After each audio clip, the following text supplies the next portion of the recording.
Pertemuan ini kita menyambung yang sudah kita bahas di pertemuan lalu. Kita ulang ayat A'udzubillahi minasyaitonirrajim.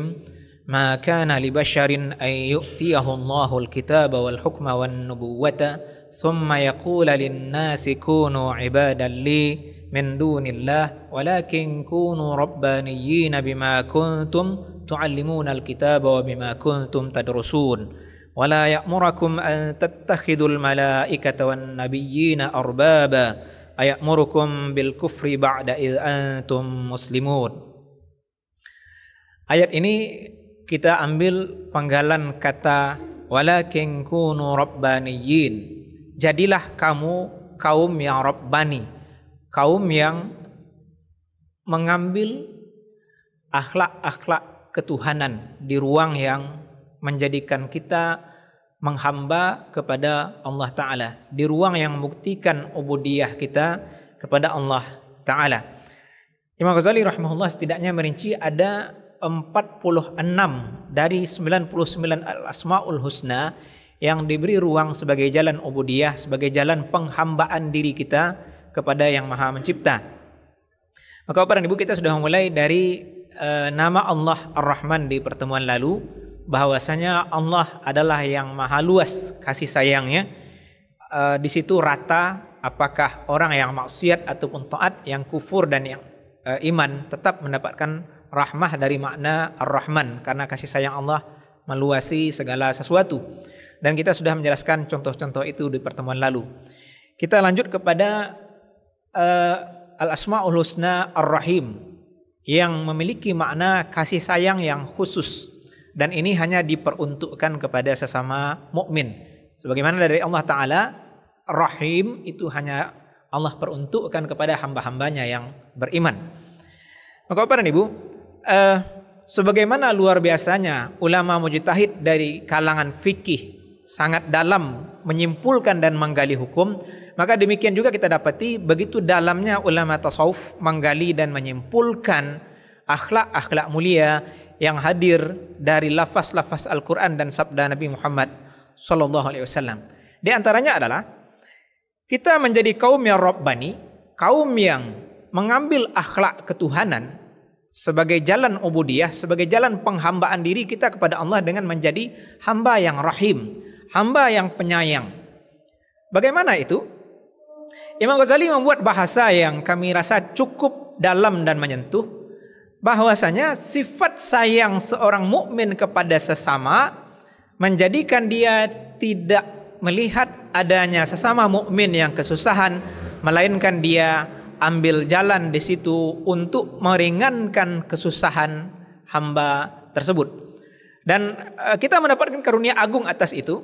Ketika seorang mukmin menolong saudaranya, maka niscaya mendapatkan pertolongan dari Yang Maha Mencipta. Sebagaimana dikabarkan oleh Nabi SAW, wallahu fi aunil abdi madamal abdu fi auni akhihi. Senantiasa Allah akan menolong hamba selama hamba itu menolong saudaranya.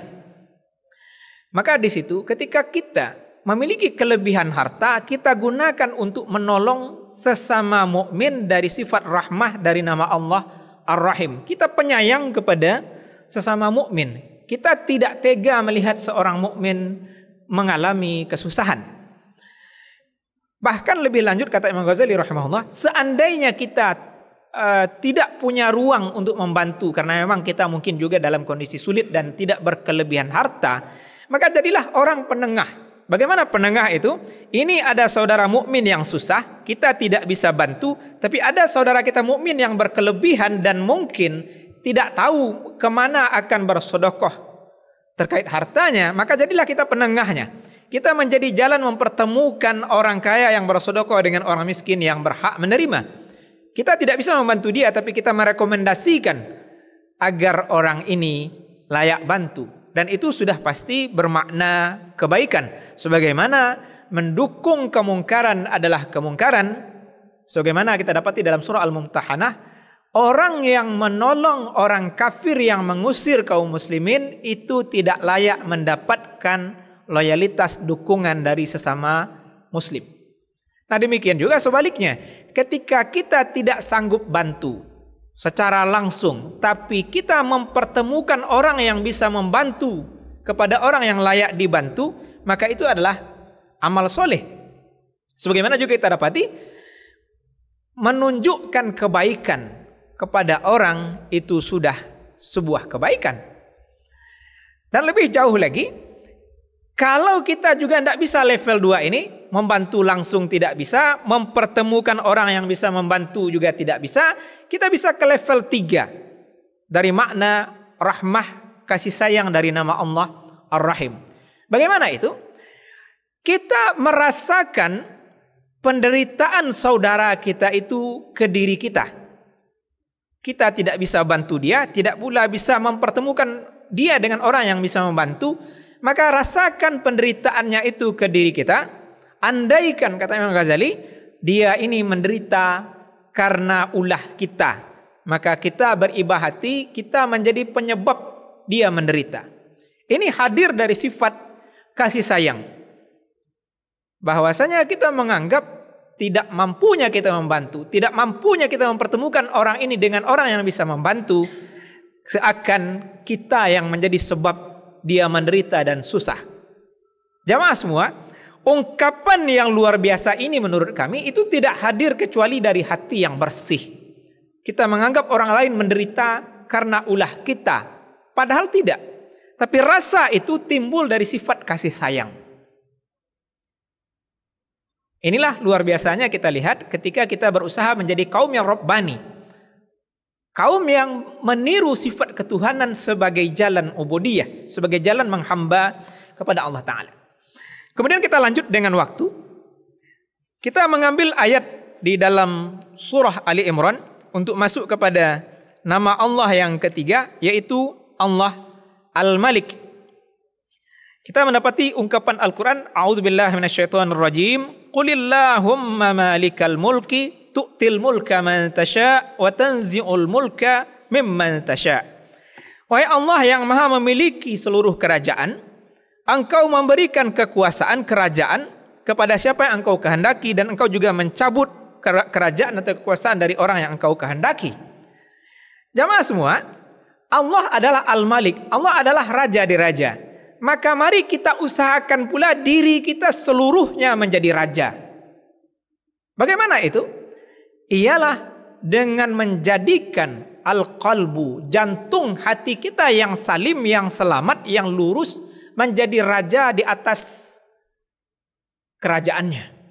Maka di situ dibagi.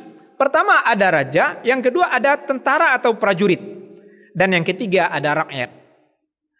Hati baru menjadi raja ketika tentara dan rakyat mau taat kepada perintahnya. Maka di situ kita meniru nama Allah Al-Malik, Allah adalah Raja di Raja, maka jadikan diri kita raja di atas jasad dan ruh kita. Bagaimana caranya? Jadikan jantung hati kita salim, selamat, lurus, tunduk kepada Allah Ta'ala. Kemudian hati yang tunduk kepada Allah Ta'ala ini menjadi raja atas tentara di tubuh kita, menjadi tentara di rakyat yang ada di diri kita. Nah, mana yang tentara? Tentara di kita, kata Imam Ghazali, ada 3. Yang pertama bernama asyahwah, selera. Yang kedua al-hawa, keinginan. Dan yang ketiga al-ghadab, sifat murka atau emosi. Ini adalah tentara. Orang menjadi kuat karena 3 tentara ini. Orang menjadi lemah ketika juga 3 tentara ini melakukan kudeta atau melawan kepada rajanya, tidak tunduk kepada hatinya yang lurus. Sedangkan rakyatnya adalah anggota tubuh kita, baik berupa penglihatan, pendengaran, lisan, tangan, dan kaki. Itu semua adalah rakyat. Rakyat wajib tunduk kepada raja. Rakyat wajib tunduk kepada perintah jantung hati yang tunduk kepada Allah Ta'ala.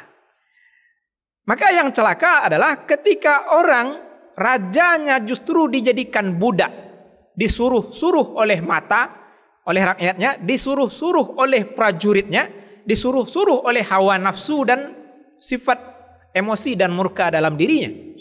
Tapi ketika hati menjadi raja, maka emosi, selera, keinginan tunduk kepada perintah dari jantung hati itu sendiri. Dan itu sudah kita pahami dari Nabi SAW. La yu'minu ahadukum hatta yakuna hawahu taba'an lima ji'tu bihi. Tidak sempurna iman seorang di antara kamu sampai hawanya, keinginan-keinginan dirinya tunduk kepada ajaran yang aku bawa. Kita punya keinginan. Kita mungkin punya keinginan untuk melakukan perbuatan baik. Kita mungkin berkeinginan untuk melakukan perbuatan buruk. Kita mungkin menginginkan hal halal. Kita mungkin menginginkan hal haram. Maka ketika keinginan ini tunduk kepada perintah Nabi SAW, di bawah komando jantung hati kita, maka disitulah baru iman sempurna. Kenapa? Karena tentara tunduk kepada rajanya.